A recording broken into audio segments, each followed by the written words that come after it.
Hi guys, welcome back to the channel, and we've got another how-to video. On this one it's how to test your turbo actuator. Now I'm pretty sure it works with diesel and petrols. This is a diesel one we're about to look at, but petrol has the same kind of system. So basically what we got to do, what we need, you need a vacuum pump, you need obviously a new actuator or the old one if you're just testing it. And that's it, and then you just rig up a little pipe. So I'll show you what I've got here to show you what's going on. So this is your cheap pump. This was £10 on eBay. It wasn't expensive. It comes in a little kit, and it comes with multiple little bit of pipes and bits and pieces. So I've rigged up a little pipe so you can show. This is the new turbo actuator. So this is a new one going on my daughter's car that I'm going to about to fit soon. So what you're doing, because this has a little diaphragm in, and the diaphragm over time tears or gets leaks.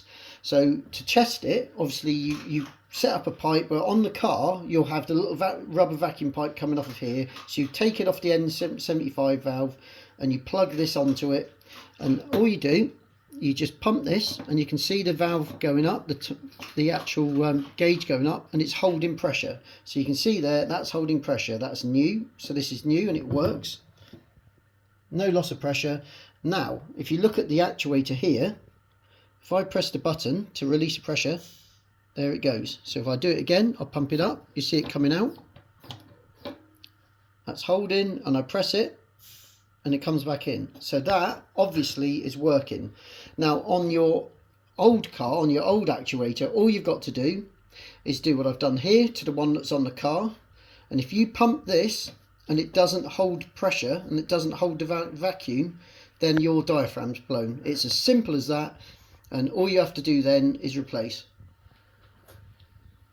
And it's that simple. Plug that in, pump it up. If it doesn't hold the vacuum, then you know you've got a leak. Worst case scenario, there's a leak in a little rubber hose, but you put the one from the kit on, so it doesn't matter.